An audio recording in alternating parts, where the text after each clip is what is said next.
격려 박수 보내도록 하겠습니다.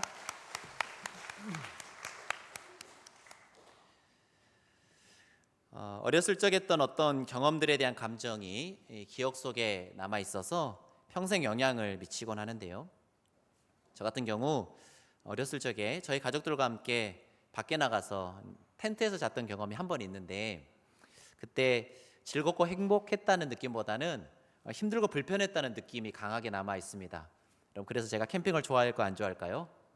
별로 좋아하지 않습니다. 그때 아마도 힘들고 불편했던 기억 때문에 그 다음에 캠핑할 생각을 잘 안 했던 것 같아요. 반면에 어렸을 적 저에게 가장 행복한 기억으로 남아있는 장면이 있는데요. 가족들과 함께 서점에 나가서 서점에 있는 책들을 둘러보다가 읽고 싶은 책을 이렇게 골라오면 아버지께서 그 책을 사주셨던 기억이 지금도 아주 행복한 기억으로 남아 있습니다. 여러분, 그래서 제가 어디 나가는 걸 좋아할까요? 서점 나가는 걸 그래서 제가 좋아합니다. 서점 나가서 이렇게 책 둘러보는 것이 제 취미 생활 중에 하나고, 아이들과 함께 서점에 나가면 여러분 온라인으로 사는 게 더 싸잖아요. 오프라인에서 사는 것보다. 그래도 매장에서 꼭 한 권 이상씩은 아이들 책을 사주려고 합니다. 왜냐하면 책을 그 현장에서 자신들이 골라서 그 책을 산 경험이 아이들에게도 좀 즐거운 경험일 수 있겠다, 그런 마음으로 아이들에게 책을 사주곤 합니다. 한강교회 부임에서는 시간적인 여유가 없어서 아직 한 번도 서점에 나가보지는 못했고, 또 동네에 서점이 있는 게 아니어서 동네 돌면서 서점 구경하는 즐거움을 누리지 못하고 있는데요. 제가 수원에 있었을 때 그 동네에 작은 서점이 있었습니다. 그래서 동네 산책 나가서 서점 들러서 또 책 구경하고 한두 권씩 또 책 사보고 이러는 것이 저의 몇 안 되는 취미 생활 중에 하나였습니다. 그런데 제가 어느 날 그 서점에 가서 그렇게 진열되어 있는 책들을 쭉 훑어보고 있는데, 유독 비슷한 좀 같은 주제 제목들이 많이 보여서 제가 그 제목들을 좀 이렇게 적어와 봤어요. 그게 요즘 우리 한국 사람들에게 필요한 책 트렌드인가 보다라고 제가 제목을 적어 왔는데, 제가 그때 서점에서 봤던 책 제목 몇 가지만 소개해 드리도록 하겠습니다.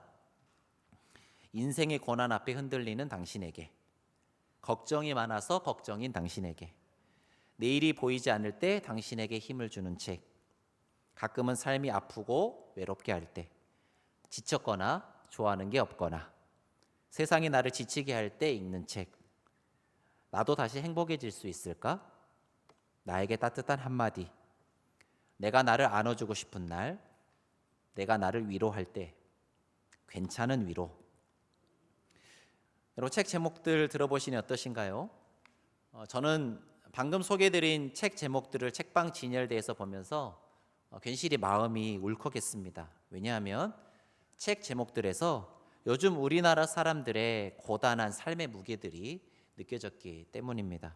그러면서 이 시대 수많은 사람들이 어딘가로부터 위로와 소망의 메시지를 갈구하고 있구나, 이런 생각이 들었습니다. 그리고 그러한 시대적 요구에 교회가 부응해서 우리가 경험한 진짜 위로, 곧 하늘의 소망에서 비롯된 참된 위로의 메시지를 세상 사람들에게 전할 수 있어야겠다, 이런 생각도 제가 그 책 제목들을 보면서 하게 되었거든요. 오늘 우리가 읽은 본문, 성경 전체에서 위로라고 하는 말이 가장 많이 나오는 그런 단락입니다.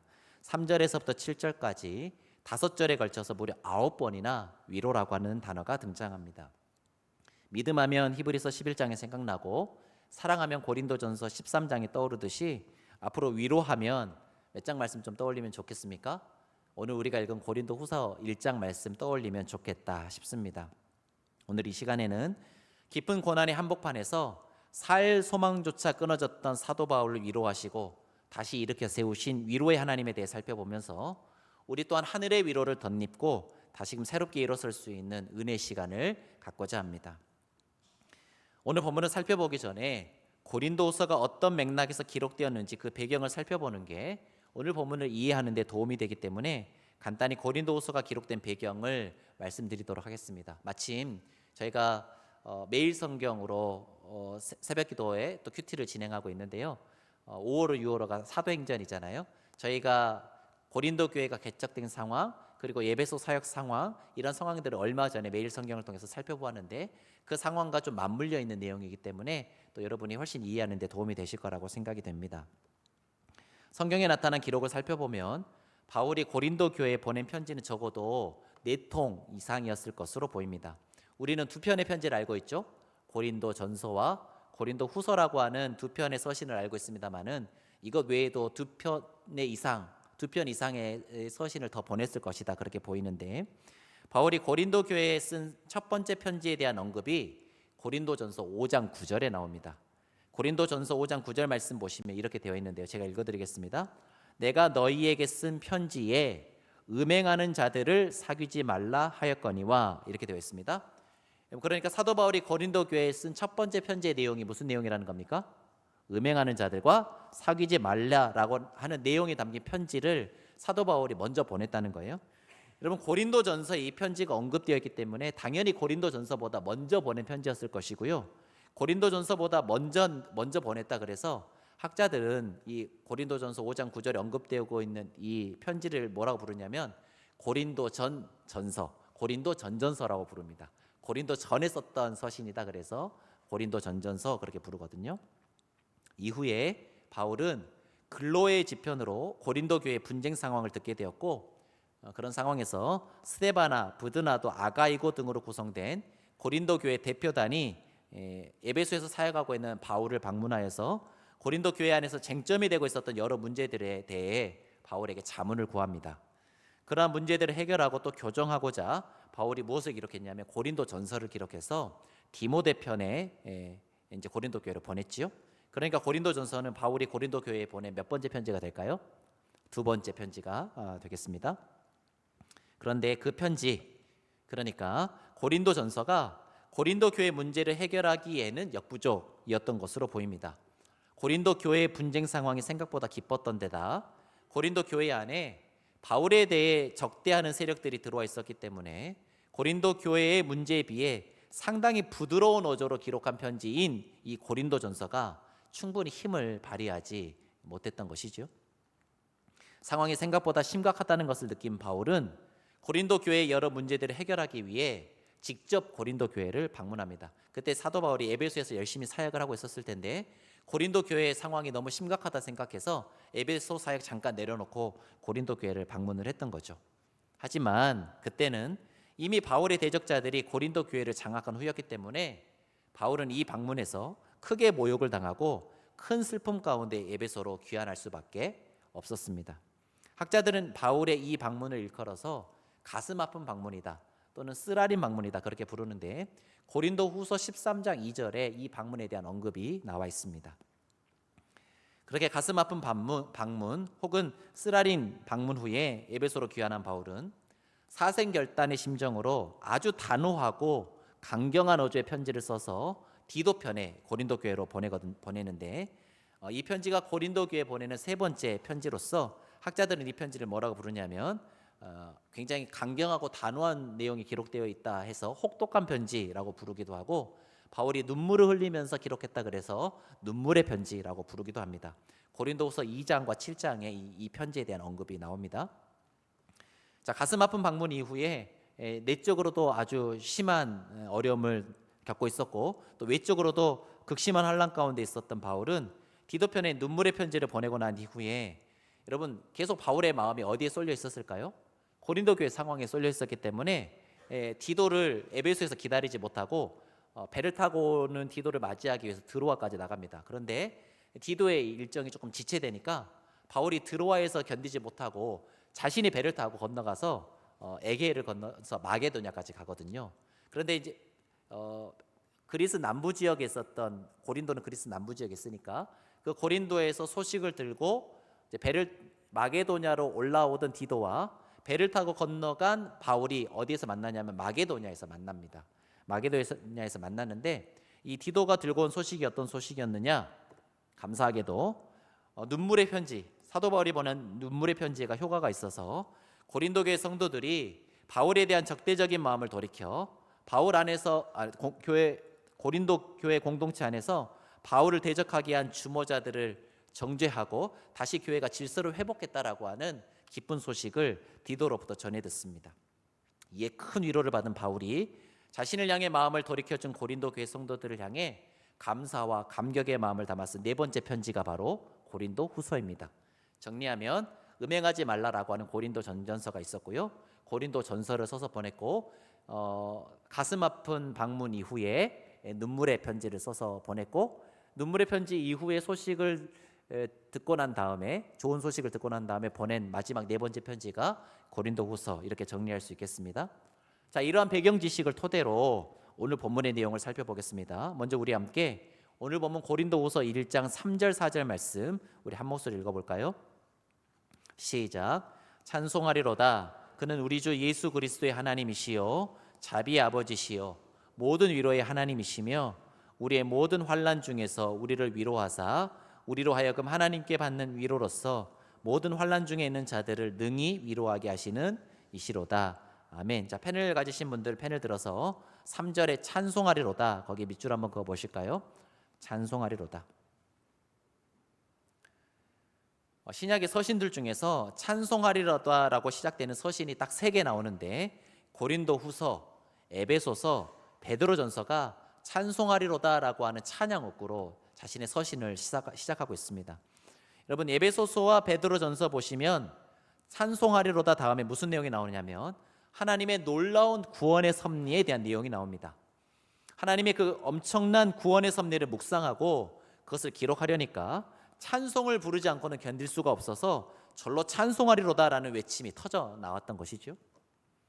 그런데 고린도후서는 그 맥락이 조금 다릅니다. 사도 바울이 서신을 시작하면서 감격적으로 찬송하리로다를 외쳤던 이유는 앞에서 살펴보았던 대로 금이 갈대로 가 있었던 사도 바울과 고린도 교회와의 관계가 극적으로 회복되었기 때문입니다. 사도 바울은 그간 에베소에서 최선을 다해 사역하고 있었지만 고린도 교회와의 관계가 최악으로 치달으면서 말로 다할 수 없는 심적인 고통 가운데 있었습니다. 엎친 데 덮친 격으로 사역하고 있었던 그 에베소 지역, 소아시아 지역에서도 사도 바울의 사역이 쉽지 않았고 굉장히 힘에 겹도록 고난을 당해서 사도 바울 표현에 따르면 살 소망까지 끊어지고 마치 사형 선고를 받은 것만 같았다, 그렇게 고백하고 있었던 것이죠. 여러분, 에베소 사역이 너무너무 힘들었는데 에베소 사역 그 외적인 환난보다 사도 바울의 마음을 더 힘들게 했던 것은 고린도 교회와의 어그러진 관계가 사도 바울의 마음을 굉장히 힘겹게 만들고 더 이상 살고 싶은 생각도 들지 않을 만큼 극도의 무기력증에 사로잡히게 할 만큼 사도 바울이 힘들게 한 문제가 이 고린도 교회와의 문제였던 것입니다. 그런데 그토록 고린도 교회를 위하여 노심초사하고 있던 바울에게 어떤 소식이 들려온 겁니까? 디도로부터 기쁜 소식이 들려온 거죠. 사도 바울의 그 기쁨과 감격이 얼마나 큰 것이었는지는 아마도 이렇게 설명하면 어느 정도 이해할 수 있을 것 같습니다. 만약 여러분의 가족이나 여러분이 사랑하는 누군가가 갑작스럽게 사고를 당해 생사가 불분명하다라는 소식을 여러분이 전해 들었다면 어떤 심경일 것 같습니까? 사고 소식을 전해 들은 뒤에도 며칠 동안 아무런 소식도 전해 듣지 못했다고 한다면 아마도 속이 시커멓게 타 들어가서 만사가 손에 잡히지 않을 것입니다. 그런데 그렇게 노심초사, 전전긍긍, 발만을 동동 구르고 있는데 방금 전에 그가 기적적으로 구출되어서 생還하게 되었다라는 그런 소식을 여러분이 전해 들었다면 어떤 심경일 것 같으셔요?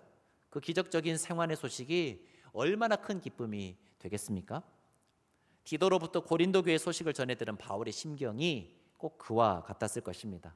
마치 죽은 줄 알았던 자식이 살아 돌아온다는 소식을 전해 들은 것 마냥 해산하는 수고를 통해 낳은 영적 자녀인 고린도 교회 성도들이 회개하고 돌이켜서 바울을 향한 그리운 마음을 디도를 통해 전했을 때 바울은 무엇이 터져나오지 않을 수 없었냐면 찬송이 터져나오지 않을 수 없었던 거죠. 그래서 고린도후서 서신을 써서 보내면서 찬송하리로다 그렇게 감격적으로 외치며 하나님을 소리 높여 찬양했던 것입니다.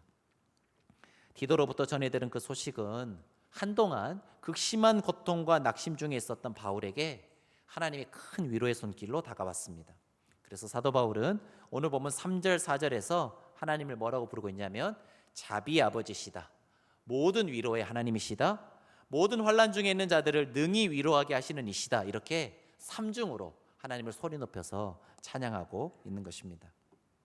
그런데 사도 바울은 내적 외적으로 극심한 환난을 경험하고 난 뒤 찾아온 그 위로를 경험하면서 고난 뒤에 찾아오는 위로야말로 복음의 정수라는 사실을 깨달아 알게 됩니다. 우리 함께 오늘 보면 고린도후서 1장 5절 말씀을 한 목소리 읽어보도록 하겠습니다. 시작. 그리스도의 고난이 우리에게 넘친 것 같이 우리가 받는 위로도 그리스도로 말미암아 넘치는도다. 아멘. 여러분, 예수님 고난의 삶을 살아가셨고 그 고난의 절정으로 십자가 죽임을 당하시지 않았습니까?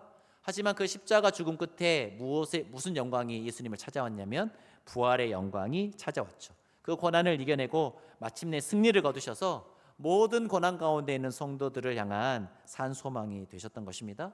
방금 읽은 5절 말씀 통해 알 수 있듯이 사도 바울 역시 자신이 당한 그 극심한 고난 중에서 오히려 누구의 고난을 묵상하게 되었다? 예수님의 고난을 묵상하게 되었고, 자신이 얻은 그 위로 속에서 예수님으로 말미암은 참 위로와 소망을 바라보게 되었다. 그렇게 고백하고 있는 것입니다.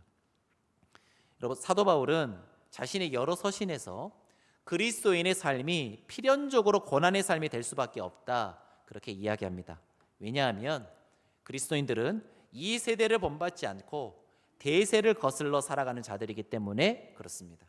그냥 죄악된 본성을 따라 살고 이 세상이 요구하는 그 가치를 따라 살아간다면, 그냥 물에 물 탄 듯 술에 술 탄 듯 그렇게 살아간다면 어쩌면 이 세상에서 우리가 겪는 고난은 대폭 축소될지도 모릅니다. 하지만 우리는 성령의 인도하심을 따라 죄악된 본성을 거슬러서 육의 행실을 죽이며 사는 자들이기 때문에, 예수님 표현대로 하자면 자기를 부인하고 자기 십자가를 지고 예수 그리스도의 그 고난의 길을 따르는 자들이기 때문에 아직 하나님 나라가 완성되지 않은 이 세상에서의 성도의 삶은 필연적으로 고난의 삶일 수밖에 없다. 사도 바울은 그렇게 이야기하고 있습니다. 로마서 8장에서 사도 바울은 성령의 인도하심을 따라 육의 행실을 죽이며 사는 그 삶 자체가 고난이다. 그렇게 이야기합니다. 하지만 사도 바울은 역설적으로 로마서 5장 3절에서 극심한 환난과 고난 중에서도 즐거워하라, 그렇게 성도들을 권면하고 있습니다. 여러분, 환난을 즐거워하라는 말을 원어적인 의미를 살려서 다시 표현하면 환난을 자랑하라, 고난을 자랑하라는 것입니다. 왜냐하면 우리가 이 세상에서 고난을 감수하며 산다는 것은 우리가 누구의 고난에 동참한다는 징표입니까? 예수님의 고난에 동참한다는 징표이고, 우리가 예수님으로 말미암아 구원받은 사람들이라고 하는 분명한 표식이 이 세상에서 죄악된 본성을 거슬러 고난을 감수하며 산다는 것이기 때문에 그렇습니다. 그리고 그렇게 그리스도의 고난에 참여한 자들은 반드시 그리스도로부터 말미암은 참된 위로 곧 부활의 영광이 이를 것이기 때문에 사도 바울은 고난을 자랑하라, 그렇게 이야기하고 있는 거죠. 그래서 사도 바울은 오늘 보면 7절에서 다음과 같이 고린도 교회 성도들을 권면하고 있는데요, 우리 함께 오늘 보면 고린도후서 1장 7절 말씀을 한 목소리 읽어보도록 하겠습니다. 시작. 너희를 위한 우리의 소망이 견고함은 너희가 고난에 참여한 자가 된 것 같이 위로에도 그러할 줄을 알미라. 여러분, 사도 바울이 무슨 이야기하고 있는 것입니까? 그리스도의 고난에 참여한 자들이라고 한다면 반드시 그에게 무엇이 주어질 것이다? 그리스도로 말미암은 위로가 주어질 것이다. 우리가 그리스도를 위해 그리스도와 함께 고난에 참여한다면 그리스도께서 주실 영원한 소망, 곧 영원한 하나님 나라에 참여하게 될 그 소망이 언젠가 반드시 우리에게 이루어질 줄로 믿습니다. 사랑하는 성도 여러분, 그러니 우리가 지나가고 있는 이 고난의 터널은 반드시 끝이 있는 것입니다. 이 고난의 터널이 영원하지 않습니다. 이 고난의 터널을 지나간 후에 말로 닿을 수 없는 하늘의 위로가 우리를 기다리고 있습니다. 그러니 조금만 더 힘을 내시길 바랍니다. 다시금 마음을 다잡고 피곤한 손, 연약한 무릎을 일으켜 세워서 그 넘어진 자리에서 다시 일어설 수 있기를 바랍니다. 주님께서 우리를 위해 예비해 놓으신 그 하늘의 소망과 위로를 바라보시면서 우리 앞에 놓인 선한 경주를 최선을 다해 달려가는 우리 모두가 될 수 있기를 간절히 소망합니다. 앞에서 말씀드렸던 대로 지금 현재 우리가 당하고 있는 고난은 장차 주어질 영광, 곧 하나님 나라에서 경험하게 될 참된 위로와 소망과는 좋게 비교할 수 없는 것입니다. 이 땅에서 나그네로 살아가는 성도의 고난의 걸음은 마침내 영원한 하나님 나라 그 본향에 이르게 하는 영광의 걸음이 될 것입니다. 하지만 그럼에도 불구하고 고난을 견딘다는 것, 고난을 감수한다는 것은 결코 쉬운 일은 아닙니다.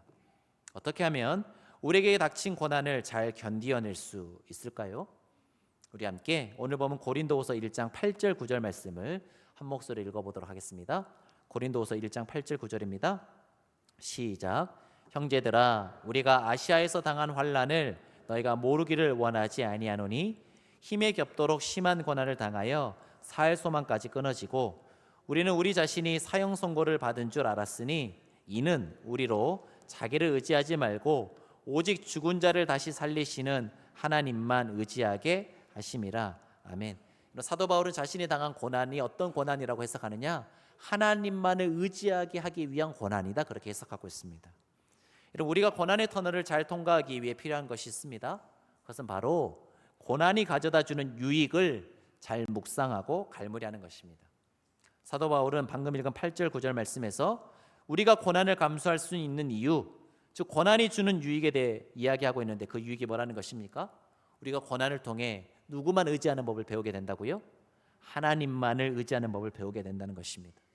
내 힘으로 감당할 수 없는 고난 앞에서 우리는 우리 자신을 의지하려는 교만함을 내려놓고 하나님의 능하신 손 아래 우리 자신을 온전히 맡겨드리는 참된 겸손을 배우게 된다는 것이지요.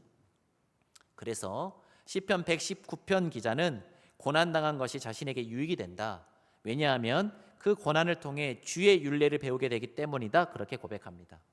동일하게 사도 바울 역시 로마서 5장 3절 4절에서 고난을 즐거워하고 자랑할 수 있는 이유에 대해 이렇게 이야기하는데요. 우리 함께 로마서 5장 3절 4절 말씀 찾아서 한 목소리로 읽어보도록 하겠습니다. 신약성경 245쪽입니다.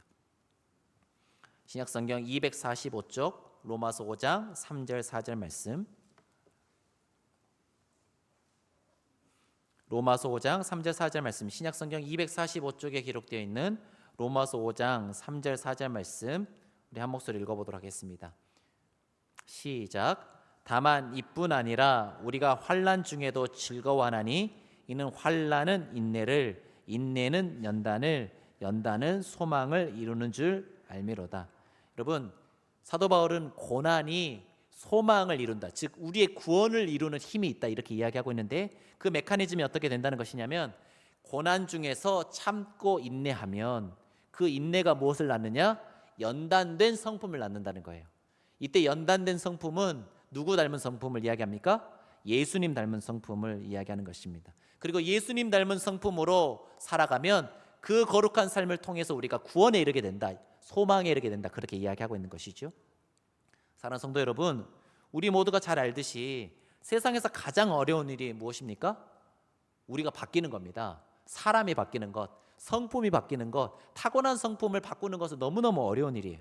세상 전체가 다 변해도 사람은 잘 바뀌지 않습니다. 3살 버릇이 80까지 가는 경우가 허다합니다. 그런데 우리에게 닥친 고난의 터널을 묵묵히 통과해가는 그 연단의 과정을 통해 우리의 성품이 변화되는 놀라운 일이 일어납니다. 우리처럼 문제 많고 연약하게 짝이 없는 존재가 예수님과 같은 존재로 변화되어가는 기적과 같은 일이 고난을 잘 감수하고 감당하는 와중에 선물처럼 주어진다는 것입니다. 하나님만 바라보고 하나님만 의지하는 굳건한 믿음의 사람으로 변모되는 것, 성품의 연단을 받아 우리 주님을 좀 더 닮아가는 것, 이것이 바로 고난이 우리에게 주는 유익입니다. 여러분, 고난을 피할 수 없다면 고난의 한복판에서 오직 하나님만 바라보고 의지함으로 참된 영적 성장과 성숙을 이뤄가는 복된 성도님들 다 되실 수 있기를 주님의 이름으로 축복합니다. 고난이 주는 유익 한 가지만 더 살펴보고 말씀을 맺을까 합니다. 우리 함께 다시 오늘 본문으로 돌아오셔서 고린도 후서 1장 6절 말씀 한 목소리를 읽어보도록 하겠습니다. 신약성경 286쪽에 기록되어 있는 고린도 후서 1장 6절 말씀, 우리 마지막으로 한 목소리 읽어보도록 하겠습니다. 시작. 우리가 환난 당하는 것도 너희가 위로와 구원을 받게 하려는 것이요 우리가 위로를 받는 것도 너희가 위로를 받게 하려는 것이니 이 위로가 너희 속에 역사하여 우리가 받는 것 같은 고난을 너희도 견디게 하느니라. 사도 바울 뭐라고 이야기하고 있냐면 자신이 당한 환난 그리고 자신이 받은 위로가 고린도 교회 성도들의 위로와 구원을 위한 것이다, 그렇게 이야기하고 있습니다. 사랑하는 성도 여러분, 고난이 우리에게 주는 한 가지 유익이 더 있다면 그것은 바로 고난당하는 다른 사람의 아픔을 이해하고 공감할 수 있게 되어서 다른 사람을 위로할 수 있는 위로의 사람이 되게 한다는 것입니다. 저와 제 아내가 결혼하면서 가족 계획에 대해 2가지 원칙을 세우고 결혼을 했는데요. 하나는 첫 번째 아이는 하나님께서 주실 때 낳자, 따로 무슨 가족 계획 같은 거 그냥 저희들이 인위적인 방법으로 조절하지 말고 하나님이 주실 때 낳자. 이것이 첫 번째 원칙이었고, 두 번째는 하나님께서 첫 번째 아이를 주시면 2년 터울씩해서 둘째와 셋째까지 3명을 낳자. 이것이 이제 저희 집 가족 계획이었습니다. 그런데 하나님께서 첫째 아이 수아를 언제 주셨냐면 허니문 때 주셨어요. 그래서 수아가 저렇게 큰 겁니다. 허니문 때 수아가 생겨서 벌써 대학교 2학년이 되었죠. 자, 그리고 첫 번째는 하나님께서 그렇게 주셨습니다. 자, 그러면 이제 두 번째 계획이 남아 있는데 몇 년 터울로요? 2년 터울로 둘째, 셋째를 낳는 게 이제 저희 집 목표인데, 여러분 성공했을까요? 실패했을까요? 성공했어요.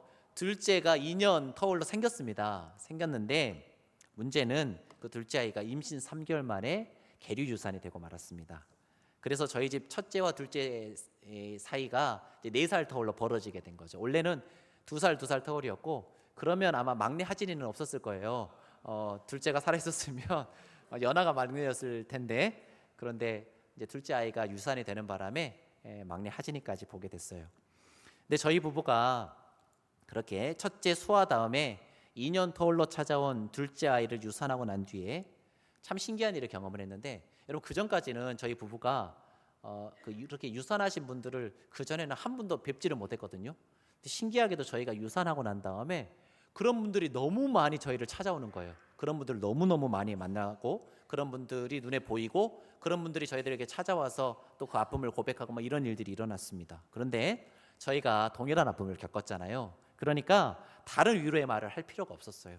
그저 손 붙들고 함께 울어주는 것만으로도 충분히 그들에게 위로가 되는 것을 경험할 수 있었습니다.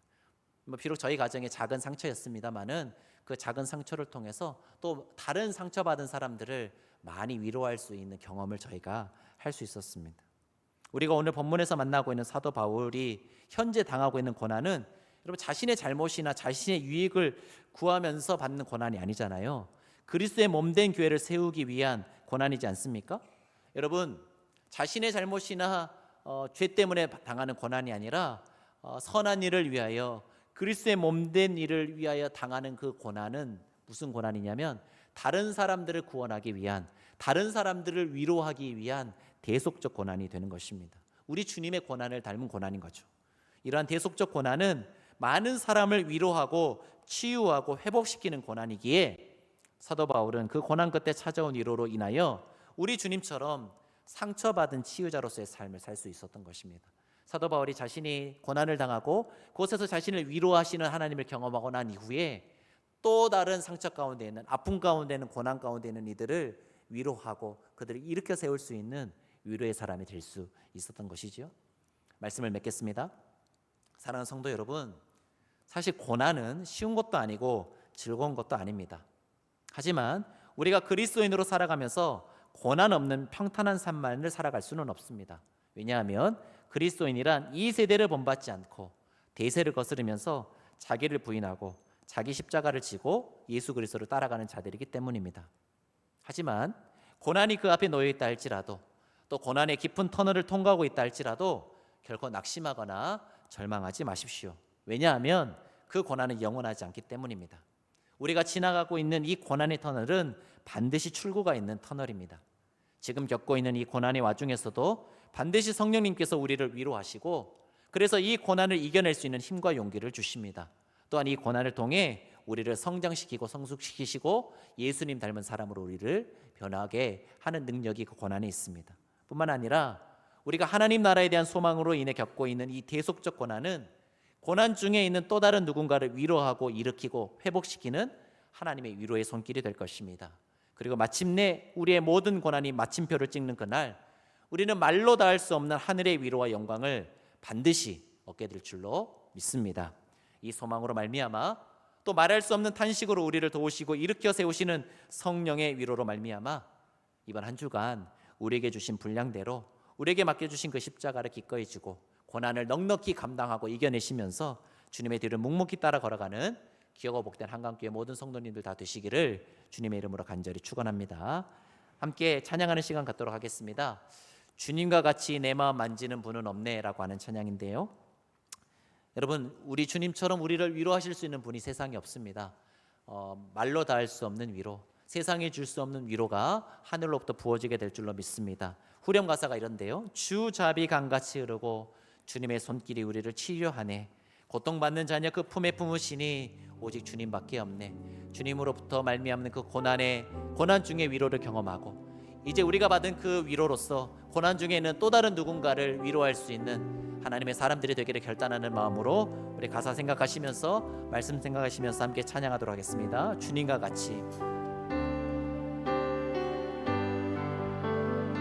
주님과 같이, 주님과 같이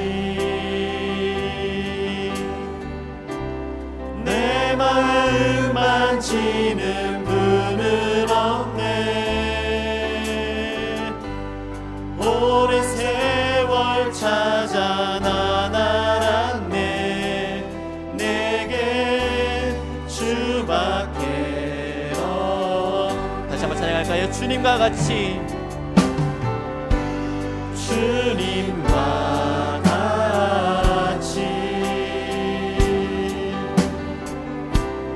내 마음 만지는 분은 없네. 오랜 세월 찾아 난 알았네. 내게 주밖에 없네. 주자비 강같이 흐르고 주자비 강같이 흐르고 주 손길 치료하네.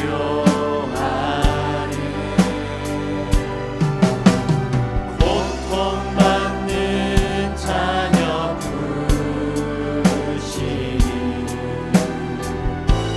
주밖에 없네. 주자비 강같이 흐르고 주자비 강같이 흐르고 주 손길 치료하네. 고통받는 자녀 부르시니 주밖에 주님과 같이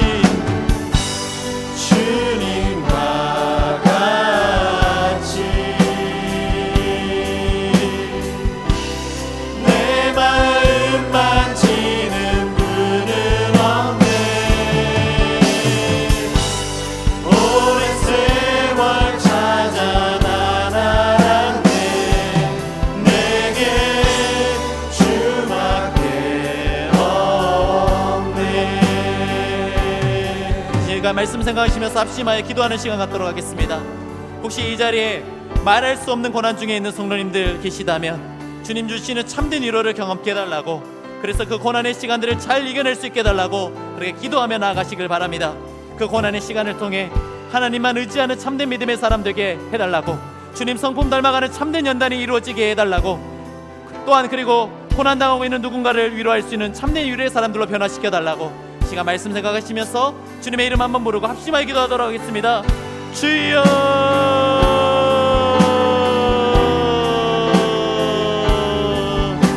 하나님 이 땅을 살아가는 동안에 하나님 여러 가지 고난과 환난과 역경에 직면합니다. 하나님 우리가 주님의 뒤를 따르고자 하니 하나님 주님의 십자가를 지고 나를 부인하고 하나님 내 십자가를 지고 주님의 뒤를 따르고자 하니 하나님 고난이 필연적으로 우리 삶 가운데 찾아올 수밖에 없음을 고백하지 않을 수 없습니다. 하나님 이 시간 그렇게 주님을 위하여 당하는 고난 가운데 있는 분들 계시다면, 여러 가지 개인적인 어려움과 환난과 역경 가운데 있는 분들이 계시다면 하나님 이 시간 찾아가 주시고 하나님 그 마음을 만져주시고 하나님 위로하여 주시기를 간절히 원합니다. 세상에 줄 수 없는 하늘의 위로가 임하는 시간 되게 하여 주옵소서. 주님 주시는 참된 위로를 경험하는 시간 되게 하여 주옵소서. 그래 하나님 그 고난의 시간들을 잘 이겨낼 수 있는 하나님 거룩한 한강교회 성도들 믿음의 사람들이 다 될 수 있도록 주님 인도하여 주시고 함께하여 주옵소서. 그 고난의 시간을 통해 오직 하나님만 의지하는 참된 믿음의 사람 되게 하여 주옵소서. 하나님 환난이 인내는 연단은 소망을 이룬다 말씀하셨사오니 하나님 그 환난의 시간들을 잘 이겨내고 고난의 시간들을 이겨내면서 주님 성품 닮아가는 참된 하나님의 사람들이 될 수 있도록 주님 인도하여 주옵소서. 그래 하나님 고난 당중에 위로받게 해주시고 하나님, 그렇게 고난당하고 있는 누군가를 위로할 수 있는 참된 위로의 사람들이 다 될 수 있도록 은혜를 베풀어 주옵소서. 하나님, 고난 중에 우리를 위로하실 주님의 놀라운 위로를 경험하며 나갈 주님 함께 해주시고 역사하여 주옵소서. 주잡이 강같이 흐르고 주잡이 강같이 흐르고 주 손길 치료하네. 고통받는 자녀 부르시니 주밖에 없는 주님과 같이 주님과 같이 내 마음 만지는 분은 없네. 오랜 세월 찾아 나날았네.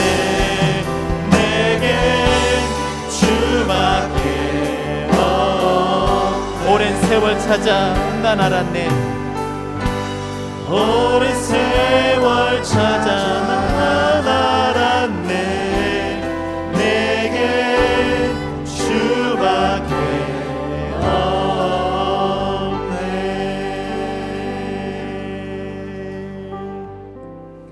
위로의 하나님, 자비의 아버지, 오늘 들려주신 말씀을 통해 우리를 위로하여 주시니 감사와 찬양을 올려드립니다. 죄악된 세상에서 주님의 제자로 살아가는 것이 필연적으로 고난일 수밖에 없으나 그 고난은 주님의 고난에 동참하는 고난이요, 우리를 주님의 성품으로 연단시키는 고난이며 마침내 하늘의 영광을 이루는 소망의 고난인 줄로 믿습니다.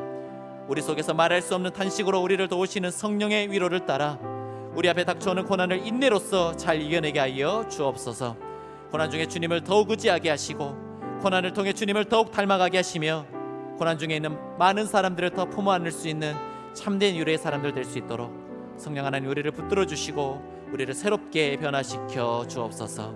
감사와 찬양을 드리며 이제는 우리 주 예수 그리스도의 은혜와 우리의 참된 위로자 되시는 아버지 하나님의 다함 없으신 사랑하심과 성령님의 감동 감화 위로 교통하심이 때로 인생에서 마주치게 되는 깊은 고난 앞에서도 그 고난 중에 함께 하시는 하나님의 위로를 경험하며 그 고난의 시간을 통해 더욱 주님 닮아갈 것을 기대하고 소망하면서 고난의 시간을 넉넉히 이겨나갈 사랑하는 한강교회 모든 성도님들 머리 위에, 그들의 가정과 일터 위에, 또 주님이 핏값 주고 사신 귀하고 복된 한강교회 위에 이제로부터 영원까지 함께 하시길 간절히 축원하옵나이다. 아멘.